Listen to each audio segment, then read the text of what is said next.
그죠? 이거 불가능하다고 여러분 솔직하게 시인하셔도 괜히 옆에 남의 눈치 볼 필요 없어요. 옆에 똑같아요. 나만 그런 게 아니에요. 마음으로 한 번도 사람 미워하지 않고 탐욕을 품지 않고 음욕을 품지 않고 우리가 어떻게 살 수 있겠습니까? 주중에 친구랑 전화통화를 했습니다. 이 친구는 제 대학 시절에 아주 단짝 친구였는데 사람이 참 진솔하고 참 다 좋은데 인기도 많았었어요. 젊었을 때. 근데 한 가지 흠이 있다면 예술을 안 믿어요. 다 좋은데. 예전에 이제 대학 시절에 방학 때 여름에 이제 우리 집에 놀러 왔는데 그때 이제 주말에 놀러 왔었거든요. 근데 주일에 교회를 데려갔었어요. 근데 그걸 아직까지도 억울해하는 사람입니다. 그때 교회 데려갔다고. 근데 이 친구는 세상을 참 정직하고 성실하게 살려고 노력을 하는 친구입니다. 점점 가면 갈수록 더 노력하는 유형의 사람이에요. 그런데 여러분 세상은 그런 사람들을 가만히 내버려 두지 않습니다. 그죠? 꼭 그런 사람들한테 누가 껴요? 사기꾼이 끼죠. 사기꾼. 사기꾼이 항상 꼬이는 거예요. 수년간을 사업을 하는데 이 친구가 수년간을 함께 동업했던 사람이 어떤 큰 교회 장로님이었는데 결국 나중에 자기를 속이고 짜고 사기를 치다가 결국은 걸렸어요. 이 친구가 굉장히 똑똑하거든요. 아주 머리가 잔머리가 굉장히 파닥파닥 돌아가는 친구인데 그럼에도 불구하고 믿었던 지인의 사기에는 답이 없는 것입니다. 여러분 우리가 누구에게 사기를 당해요? 믿었던 사람에게 사기를 당하는 거예요. 믿는 도끼에 발등 찍히는 거예요. 자, 금전적인 손해는 둘째치고 믿었던 동업자가 자기 뒤통수를 쳤다는 사실이 굉장히 힘들게 했습니다. 그러면 이제 뭐 어쨌든 간에 뭐 이제 다 밝혀지게 되고 드러나게 되고 그래서 본인은 그렇게 생각을 하는 거예요. 그 사람이 자기한테 잘못한 거 한마디라도 인정하기만 한다면 그래서 일부러 자리도 마련하고 분위기까지 유도하고 그럼에도 불구하고 이제 잘못됐다는 한마디 그 말을 안 하더라는 거예요. 그럼 한마디라도 인정하기만 하면 자기 용서할 텐데 아니 이미 용서한 거나 다름없는데 교회 장로라는 사람이 자기 잘못을 끝까지 인정하지 않더라는 것입니다. 지금은 뭐 이제 그게 좀 된 일이고 그래서 이제 다 그 일도 정리하고 뭐 사업장도 이제 축소를 해서 이제 이전까지 한 상황인데 집 근처로 이전까지 한 상황인데 그때 일을 교훈 삼아서 자신을 돌아보게 되었더라는 것이죠. 그러니까 나도 죄짓고 완전하게 살지 못하는 사람인데 내가 누구를 뭐 비난하고 원수를 치겠는가? 근데 그렇게 받아들이고 사는 중입니다. 그러니까 이 친구는 그 일로 인해서 많이 성숙해진 것 같아요. 이제 우리가 이제 학창 시절에 저희가 대학교 다닐 때 한참 이제 대학 다닐 때 철모를 떼잖아요. 어릴 때잖아요. 그때 이제 학과 동기 여자애들 중에 그 외모를 비하하는 별명을 붙여 부르곤 했었어요. 그 외모를 가지고 특정 외모를 비하를 해서 별명을 붙여서 앞에서는 이제 못 부르고 뒤에서 부르고 그러다 이제 걸리기도 하고 그랬는데 그때는 그냥 재미 삼아서 여러분들도 뭐 그런 별명들 많이 붙이고 학창 시절에 그리고 뭐 살았었잖아요, 그죠? 그게 뭐 그렇게 악의를 가지고 붙이는 건 아니잖아요. 재미 삼아서 장난 삼아 근데 그렇게 부른 것이었습니다. 근데 이 친구가 제가 한참 전에 얘기하면서 그러더라고요. 자기가 그때 그 친구를 그렇게 부른 게 너무 죄책감에 자기 양심이 편하지가 못해서 그 놀렸던 그 동기 친구에게 전화를 해서 사과를 했대요. 지금에 와서. 그러니까 제가 아니 그건 다 좋은데 굳이 그걸 들춰내서 긁어 부스럼 만드느냐. 걔는 그거 기억도 못할 걸. 근데 괜히 그 얘기 꺼내면은 괜히 그 본인이 민망해하지 않을까? 그랬는데 자기는 그게 너무 미안해서 그 용서를 구하지 않으면 내 양심이 편하지 않을 것 같아서 그렇게 근데 용서를 구했다고 합니다. 근데 그 말을 듣고 보니까 저도 이제 이번에 통화하면서 그 얘기 또 하다가 저도 생각나는 게 하나 있어가지고 이제 제가 뭐 여러분 제 얼굴에 써 있잖아요. 어지간해 해서 제가 좀 사람 미워하거나 뭐 적을 두거나 그러고 사는 사람이 아닌데 제 얼굴에 써 있죠. 안 그렇습니까? 그래서 그렇게 살지는 않았던 것 같은데 물론 이제 있겠는데 제가 이제 한 사람 뚜렷하게 생각나는 사람이 있었어요. 제가 군대에서 말년에 이등병 후임 하나를 괴롭혔던 게 그게 마음에 걸렸습니다. 근데 저는 이제 고참들한테 당하고 살았던 거 나는 절대 내 후임들에게 되풀이하지 않겠다. 잘해주겠다. 그렇게 다짐했었는데 잘 했거든요. 근데 그 한 명에게만큼은 제가 못했던 것 같아요. 못했던 것 같은 게 아니라 못했어요.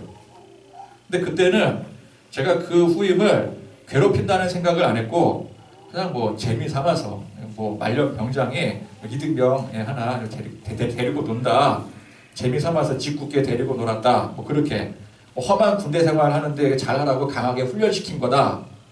제가 막 이제 추운 겨울에도 막 밖에 데리고 나가서 막 찬물로 샤워시키고 막 그랬거든요. 근데 그 친구만 샤워시킨 게 아니라 저도 같이 한 거예요. 저도 같이. 나도 같이 하니까 이건 가혹행위 아니다. 난 강하게 훈련을 시킨 거다. 운동하러 나가면 같이 데리고 나가서 운동시키고 막 그랬거든요.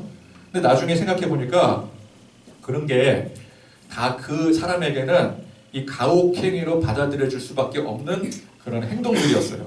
근데 저는 이제 제 친구는 이제 동기 친구에게 전화해서 사과를 할 수 있잖아요. 근데 저는 사과를 할 수가 없어요. 왜? 연락처를 알 수가 없습니다. 알려고 해도 이거 뭐 수십 년 지난 그 군대 그 후임을 어떻게 연락처를 알 수가 있을까요? 근데 그런저런 얘기를 하면서 그 친구가 이런 말을 했습니다. 자기는 교회를 다니지는 않지만 나중에 이제 죽게 되면 죽음으로 모든 게 다 끝나지 않을 것 같고 꼭 어딘가에 갈 것 같은데 그건 확실할 것 같은데 뭐 그때 이제 뭐 하나님이건 혹은 뭐 전능하신 어떤 신이건 그 앞에 서게 되면은 그래도 세상 살면서 내가 열심히 성실하게 잘 살았다고 그 말은 당당하게 고백할 수 있어야 되지 않겠느냐. 그래서 나는 죄짓지 않고 열심히 살아야 되겠다라고 생각하고 그렇게 살고 있다. 그 얘기를 하더라고요. 그런 마음을 가지니까 대학교 다닐 때 뭐 별로 그렇게 죄라고 생각하지도 않았던 그것까지도 내가 그때 잘못했구나. 그 친구에게는 그것이 그 당시에 상처가 됐을 수도 있겠구나. 그러면서 사과까지 하는 거예요. 그래서 제가 말했습니다. 정말 매우 바람직한 모습인데 내가 이제 목사니까 기독교식으로 말하자면은 기독교에서 가르치는 교리에 의하면은 사람이 죄사함 받아서 구원받는 것은 행위가 아니라 믿음이다. 죄를 열심히 우리가 해결을 해야 되겠지만 그러나 그렇게 하지 못하기 때문에 예수님께서 우리를 대신해서 죽어주셨습니다. 그래서 이를 믿어야만 구원에 이르게 되는 것입니다. 이게 기독교 교리 아니겠어요? 그러면서 예수님 한편에 같이 못 박힌 강도 얘기를 해줬습니다. 심지어 그 강도는 평생을 강도짓, 살인, 온갖 범죄를 저지르고 살았다가 막판에 십자가에까지 달린 그런 아주 몹쓸 인간 아니겠습니까? 그런데 어떻게 됐어요? 인생 막판에 숨 넘어가기 바로 직전에 예수님을 믿고 죄 용서를 받고 천국에 갔어요. 그러니까 그 친구가 그게 어떻게 말이 되느냐고 묻습니다. 그래서 제가 말이 안 되는 것 같지만 사실은 그게 말이 되는 것이라고 설명을 했어요. 자, 우리 사람들의 기준으로는 세상에서 착하고 성실하게 의롭게 산 사람이 천국 가야 되고 그게 마땅하고 그죠? 평생을 악행을 일삼은 사람이 지옥을 가는 게 그게 당연한 일입니다. 그죠? 평생 악행을 일삼다가 예수 믿었다고 천국 가는 게 이게 말이 안 되는 거예요.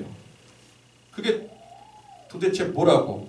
아니 그 예수 믿었다는 그 한마디가 평생 어떻게 살았느냐 그것보다 더 중요한 거냐? 그렇게 생각하면 말이 안 되는 거잖아요.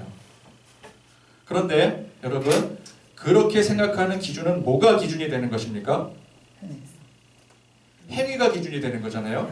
내가 얼마나 선을 행했고 혹은 얼마나 죄악을 행했고 행위입니다.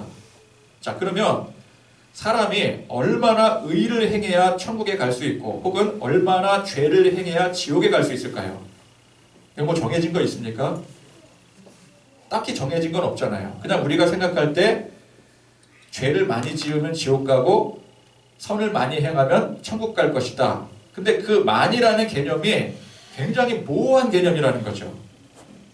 자, 그 친구와 저의 예를 들자면 우리가 대학 시절에는 그 친구 외모를 비하해서 별명 붙여서 부르는 것에 대해서 죄책, 죄의식을 느끼지 못했습니다. 그러니까 그렇게 재밌게 부르고 다녔겠죠. 그죠? 그걸 죄의식이라고 생각했으면 학과 동기에게 어떻게 그런 별명을 붙이고 다녔겠어요.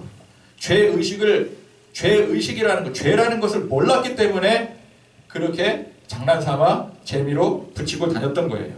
제가 군대 후임 좀 데리고 험하게 논 게 그게 죄라고 생각하지 않았었어요.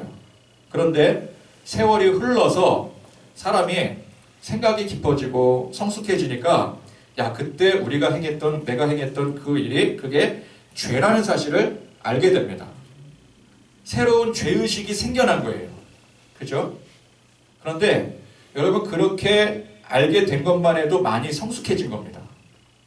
여전히 그런 게 죄라고 인식조차 하지 않고 사는 사람들, 교회 장로라면서 버젓이 동업자 뒤통수 치고도 잘못을 시인하지 않고 사는 사람들도 많이 있어요. 제가 친구에게 물었습니다. 자, 지금 그때 일을 뉘우쳐서 전화까지 해서 사과를 하는 행동이 그게 합당하고 의로운 일이라고 생각이 되지만, 지금 생각해서는 참 의로운 일이잖아요. 그때 그 작은 죄까지도 어떻게든 내가 해결을 하겠다, 용서를 구하겠다, 그래서 용서를 구하는 건 참 의로운 일입니다. 그런데 지금 한 이 일을 가지고 만약에 우리가 10년이나 20년 후에 지금 일을 돌이켜본다면 어떤 생각이 들까? 그러니까 그 친구가 곰곰이 생각하다가 저랑 같이 이제 이런 얘기를 했습니다. 그때는 의로운 일이라고 생각하고 했던 행위가 나중에 돌이켜보면 사실은 그게 내 양심 편하자고, 나 불편하지 말자고 한 일일 수도 있겠구나. 그러면 엄밀히 말해서 그게 정말 그 사람을 생각해서 사과한 게 아니라 순전히 나를 위해서, 나 편하자고 이중적인 태도로 행동한 것일 수도 있겠다. 이거는 뭐 사실 10년, 20년 갈 것도 없이 고민을 해보니까 그런 생각이 드는 거예요. 아, 그것 또한 완전한 의로운 행위라고 할 수 없겠구나. 그러면 그때 가서는 어떻게 생각을 하겠어요? 10년 전, 20년 전에 그때 막 그게 의로운 일인 줄 알고 전화까지 해서 사과했던 그 행동이 나중에 생각해보니까 그것도 참 부족한 행위였구나. 그것도 잘못이었겠구나 라고 생각할 것 같다라고 얘기를 했어요. 그렇습니다.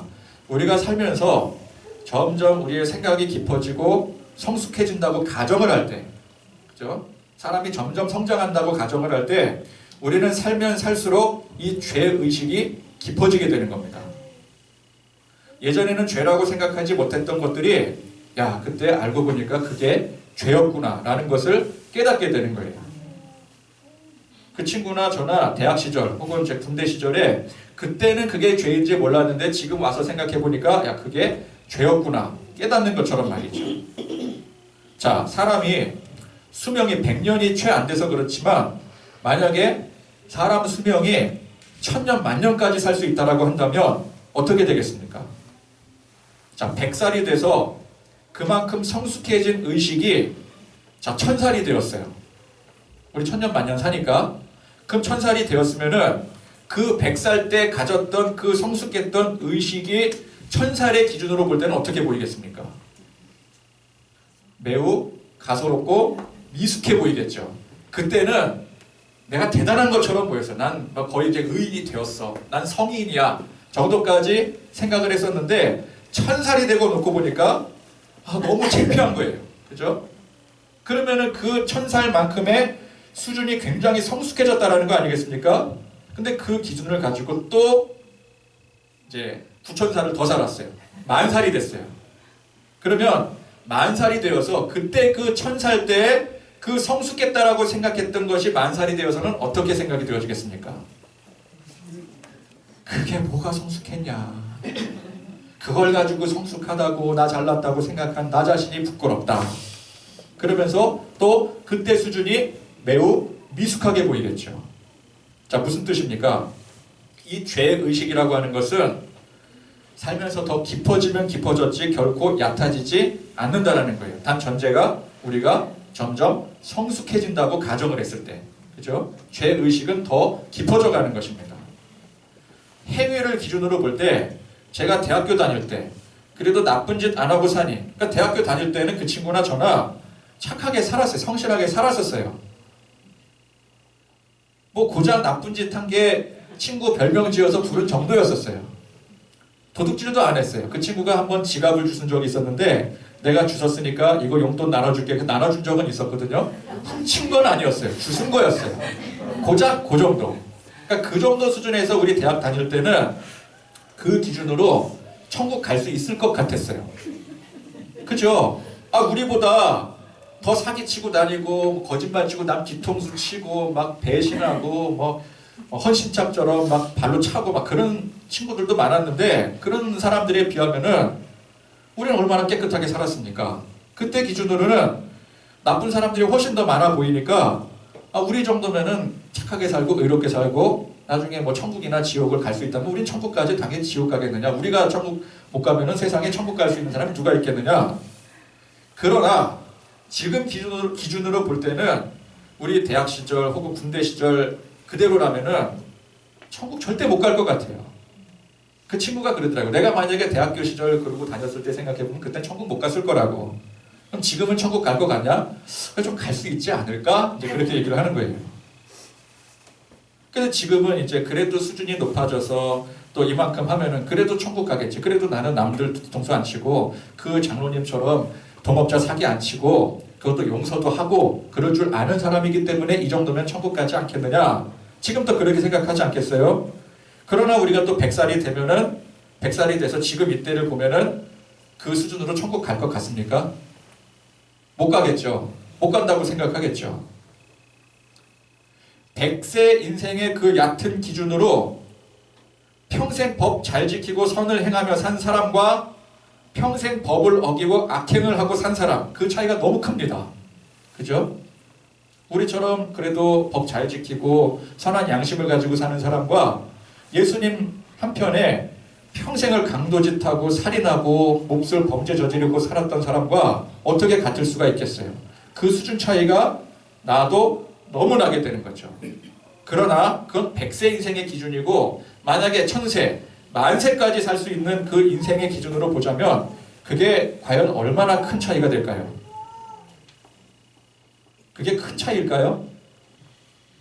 1000세나 만세의 기준으로 보자면 그렇게 큰 차이가 아닌 거예요. 다 거기서 거기인 거예요. 강도짓한 사람도 죄인이지만 나는 그래도 의롭다라고 착각하고 잘난 맛에 사는 사람도 똑같이 죄인인 거예요. 그 수준에 놓고 봤을 때는. 그러니까 높은 수준에서 봤을 땐 둘 다 죄인들인 것입니다. 죄인들이 도토리 키재기 하고 있는 거예요. 그러니 전능하신 하나님께서 보실 때 우리가 얼마나 답없는 죄인들입니까? 우리끼리야 누구는 강도고 누구는 선한 사람이고 누구는 뭐 법 없이도 살 사람이고 누구는 성인이고 뭐 성인군자다 뭐 죄인이다 그렇게 편가르기를 하지만 우리 전능하신 하나님 보시기에는 다 어차피 똑같은 것들이, 그죠? 똑같은 것들이 도토리 키재기하고 앉았군, 그렇게 생각하지 않으시겠어요? 그래서 제가 그 친구에게 말했습니다. 우리가 우리의 행위로 구원을 받거나 천국에 간다고 한다면 그건 죽었다 깨어나도 불가능한 일일 것이다. 동의하느냐? 그러니까 지금까지 얘기를 나눴잖아요. 그러니까 그 친구도 동의를 하더라고요. 듣고 보니까 그게 이해가 되고 인정이 된다. 그러면서 뭐라 그래요? 야, 이게 생각보다 되게 어려운 문제구나. 맞습니다. 여러분, 이 죄에 대한 문제는 굉장히 어려운 문제예요. 쉽게 생각할 문제가 아니에요. 내가 지금 뭐 선하게 산다고 내 양심대로 나는 그래도 남들보다 죄 안 짓고 법 잘 지키고 산다고 나는 착한 사람이야, 나는 의로운 사람이야, 그렇게 쉽게 생각할 문제가 아니라는 것입니다. 자, 그래서 우리가 구원을 받는다면 그건 우리의 방법이 아니라 전능자인 신의 방법을 따르는 게 맞는 것이고, 왜? 우리의 방법으로는 구원을 받을 수가 없잖아요. 우리 행위로는 우리가 성숙해지면 성숙해질수록 죄의 깊이만 더 깊어져 갈 뿐, 그죠? 이 죄의 문제를 근본적으로 해결하지를 못하잖아요. 계속 다람쥐 쳇바퀴 돌듯이 우리는 지금도 우리가 모르는 죄를 저짓고 살아가고 있는 중인 거잖아요. 그걸 나중에 깨닫게 되잖아요. 그럼 결국은 우리는 죽었다 깨어나도 이 죄의 문제를 해결하지 못하는구나라는 결론이 나오는 거잖아요. 그럼 이 행위를 문제를 가지고는 도저히 구원을 받을 수가 없는 겁니다. 그러니 우리가 구원을 받는다면 그건 우리의 방법이 아니라 우리의 방식이 아니라 전능자인 신의 방법을 따르는 게 맞는 것이고 그 수밖에 없는 거예요. 그게 바로 성경의 교리라고 설명을 했습니다. 그게 아니면 구원받을 방법이 어디에도 없는 거예요. 그래서 그 친구가 야, 그러면은 우리가 뭐 어떤 행위를 하는 것과는 전혀 상관없이 무조건 예수님을 믿어야 되는 거냐? 진짜 그렇다고 했어요. 그럼 막 살아도 되느냐? 주변에 보면은 그 장로님처럼 양심 속이고 사기치고 살면서도 자기는 믿으니까 천국 간대요. 그러니까 장로가 됐겠죠.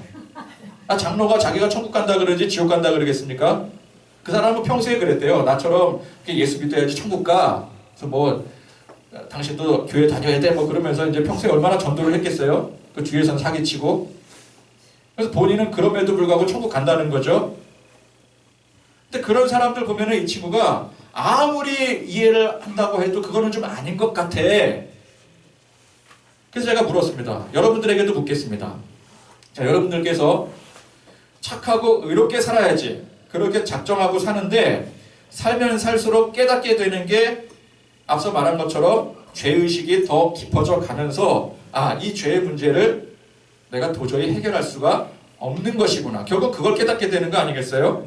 자, 그런데 전능하신 하나님께서 우리가 죽었다 깨어나도 해결할 수 없는 이 죄의 문제를 아주 간단하게 예수님의 십자가 희생으로 해결해 주셨다면 그럼 우리는 그걸 어떻게 하겠습니까? 어떻게 받아들이겠어요? 자, 1번 죄가 그렇게 간단하게 다 해결되었으니 더 이상 이 문제로 고민할 것 없으니 막 살자. 2번 그렇게 우리가 노력을 해도 안 되는 일을 예수님께서 해결해 주셨으니 그 은혜가 너무 커서 마땅히 감사해야 된다. 이 친구한테 고르라고 하니까 2번을 골랐어요. 여러분들은 몇 번을 고르시겠습니까? 여러분들도 2번을 고르셨습니다. 자, 그러면 자 2번을 골랐어요. 이제 갈림길이 1번은 이제 탈락. 그럼 2번 우리가 감사해야 된다. 그러면 그 은혜에 감사한 사람이 어떻게 살아야 되겠습니까? 양심의 경계가 그냥 다 무너져서 마음껏 죄짓고 함부로 살겠습니까? 아니면 이전보다 더 의롭게 살려고 더 선하게 살려고 노력하겠습니까? 더 의롭게 살려고 노력을 하겠죠. 감사한데 너무 감사한데 이게 내가 해결할 수 없는 문제를 그냥 해결해 주신 거잖아요. 나는 어떻게 해결하려고 그랬어요? 어떻게든 내가 선한 행위로, 그죠? 내가 어떻게든 죄 안 짓고 살려고 그렇게 노력해서 어떻게든 내가 한번 천국 가보자. 그렇게 나는 살려고 작정했던 사람인데 알고 보니까 그것 가지고 안 되거든요. 근데 예수님께서 해결을 해주셨어요.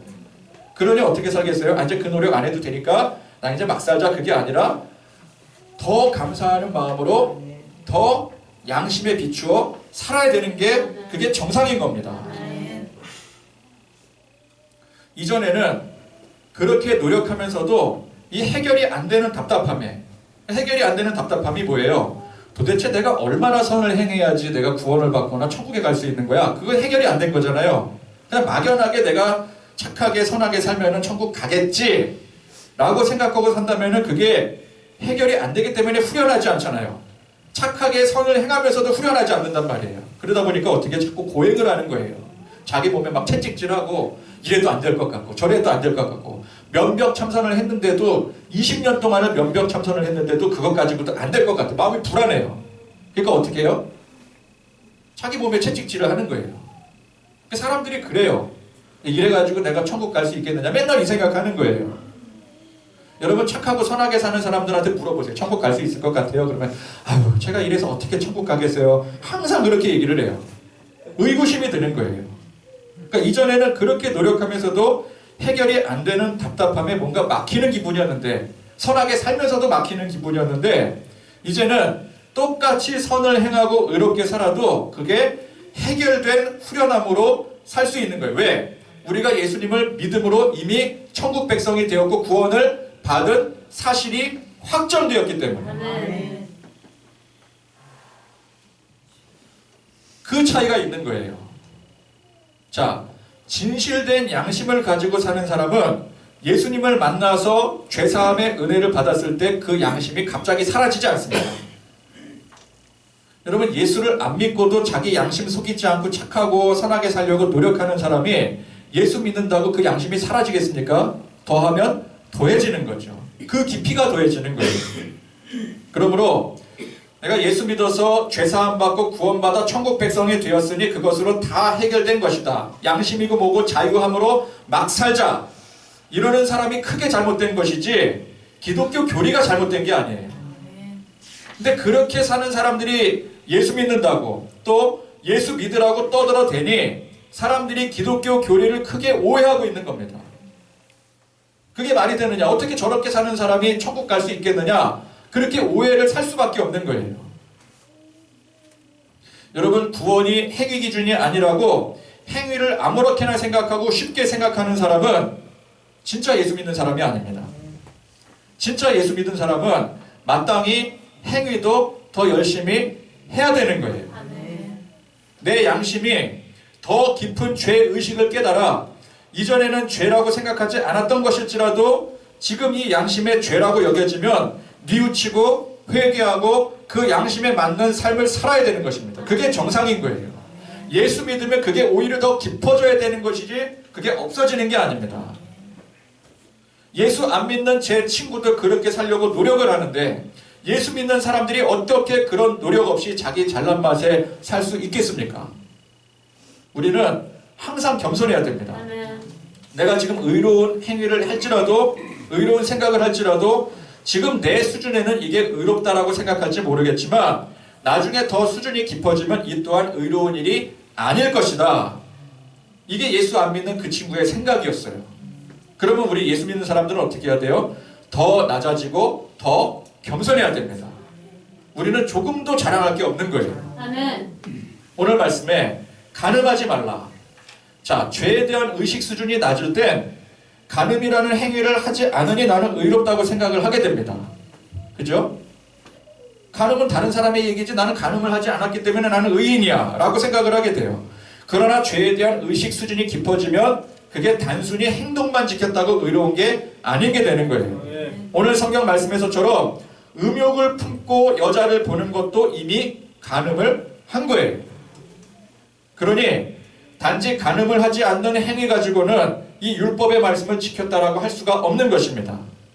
그러니까 이 말씀은 결국 우리가 의로운 행위로는 의인이 될 수 없다라는 사실을 말해주고 있는 거예요. 그래서 어떻게 해야 된다고요?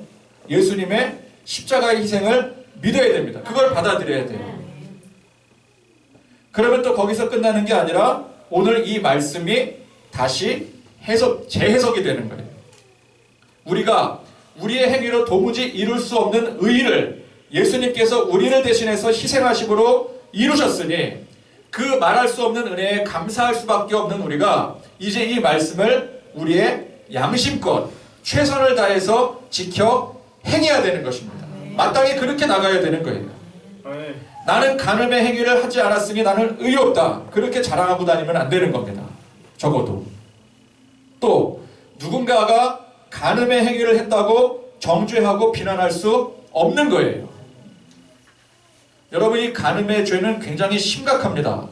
성적 타락, 문란, 이게 지금 이 사회에 얼마나 무질서하게 퍼져 있습니까? 여러분, 저나 여러분들 어렸을 때만 해도요, 이 문제에 대해서 굉장히 사회적으로 엄격했습니다. 그죠? 남녀가 손도 못 잡았잖아요. 손도 못 잡았어요. 저희 그 어렸을 때 그 교회 다닐 때 그 남자애들이랑 여자애들이랑 같이 모여서 막 게임 같은 거 하잖아요. 그럼 뭐 이렇게 막 전기 게임이라고 있어요. 이렇게 막 이불 덮어놓고 서로 이렇게 손잡고 누가 이제 그 전기 신호를 주나게 찌릿찌릿하면은 이제 거기서 이제 맞추는 건데 그러기 위해서 손을 잡아야 되잖아요. 그런 거 담임 목사님이 절대 용납하지 못했어요. 불호력이 떨어졌어요. 어디 남녀가 한 방에 모여서 있을 수가 있느냐. 당장 그 모임을 해산을 했었습니다. 옛날엔 그랬어요. 그죠? 옛날에 손도 못 잡았잖아요. 근데 지금 시대는 너무 무분별해져 있습니다. 기준도 점점 모호해집니다. 이 교계에서도 틈만 나면 들려오는 소식이 불륜, 성범죄들이에요. 이러한 현실 속에서 우리는 단지 법이라고 하는 잣대를 가지고 누가 범죄했느니 누가 가증한 일을 했느니 재단을 하고 판단을 하고 정죄를 하게 됩니다. 어느 교회 목사가 세상에 그 사람이 성범죄를 저질렀댄다. 그게 말이 되느냐? 그런데 그렇게 함부로 판단하고 정죄하는 사람들이 이렇게 무분별한 세상 속에서 자기 스스로를 과연 제대로 지킬 수 있다고 자부하겠습니까? 우리 눈에 보이는 게 온통 이 성적 쾌락에 탐욕에 물든 온상인데요. 과연 우리는 간음의 직접적인 행위를 하지 않았으니 나는 옳다고, 나는 의롭다고 자신할 수 있겠습니까? 예전에 어떤 교회 청년들이 서로 사랑해서 결혼을 하게 되었습니다. 아름다운 교회 커플이 탄생을 하게 됐어요. 근데 문제라면 문제라고 할 수 있는 일이 생겼습니다. 담임 목사님의 주례하에 모두에게 축복받는 결혼식을 했는데 나중에 밝혀진 사실이 신부가 이미 임신한 상태였더라는 거예요. 담임 목사님이 노발대발을 했습니다. 이런 천하의 죄인인 줄도 모르고 내가 주례한 것에 대한 분노가 폭발을 했어요. 교역자들 막 쪼아대기 시작합니다. 도대체 어떻게 관리를 했느냐. 제가 청년 담당이었거든요. 대지게 혼났습니다. 진짜 죄송합니다. 그 막 교역자들 뭐하고 있었느냐. 당장 이 죄인들 교회에서 내쫓으라고. 물론 이 커플은 혼전 순결을 지키지는 못했어요. 그러나 그걸 보호해주고 아름다운 가정으로 이끌어갈 책임이 누구에게 있습니까?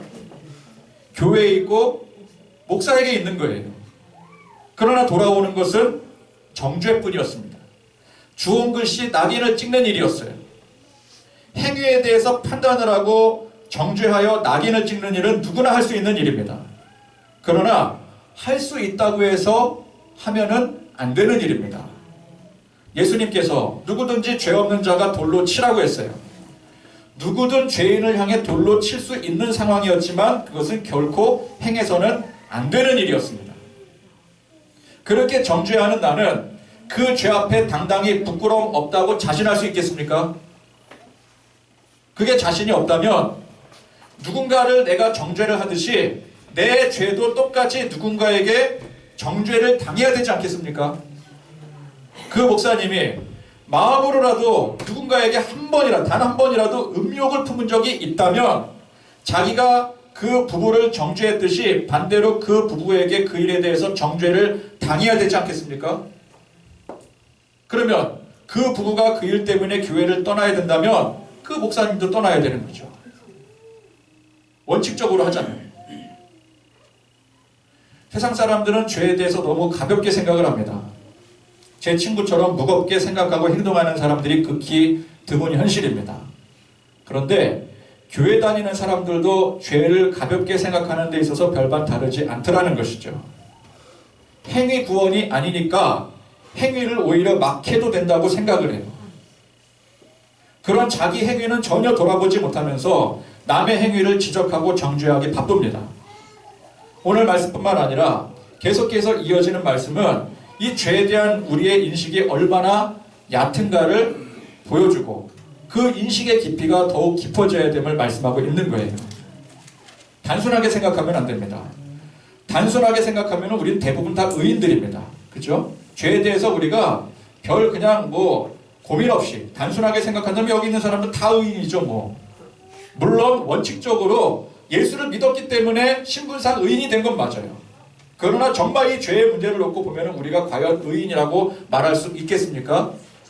내가 나는 남들보다 법 잘 지키고 교회도 열심히 다니고 하나님 열심히 믿고 그리고 나 정도면은 착하고 선하게 사는데 나 정도면 의인이지 라고 단순하게 생각하면 의인일지 모르겠지만 깊이 들어가면 복잡하게 생각하면 우리는 결코 의인이 아니라는 거예요. 우리는 복잡하게 생각해야 됩니다. 내가 지금 의라고 생각하는 것조차 의심할 줄 알아야 돼요. 나는 지금 이 행위에 대해서, 이 생각에 대해서 나는 의롭다고 생각하지만 이게 아닐 수 있어. 아닐 거야. 나는 한참 부족해. 그래서 겸손히, 더욱 겸손히 그저 주님의 은혜에 감사할 수밖에 없고 더 열심히 섬기고 희생하고 순종할 수밖에 없는 것입니다. 그게 은혜요. 그게 예수님께서 우리에게 가르쳐 주시는 진정한 복인 것입니다. 오늘 이 말씀을 붙들고 우리가 살아갈 때 진정한 복이 무엇인지, 우리 하나님 말씀 지키고 사는 게 복이잖아요. 그럼 어떻게 지키고 살아가야 되는지에 대해서 우리 깊이 상고하고 또 그렇게 고백하고 다짐할 수 있는 그런 저와 여러분들이 되실 수 있기를 간절히 축원드립니다.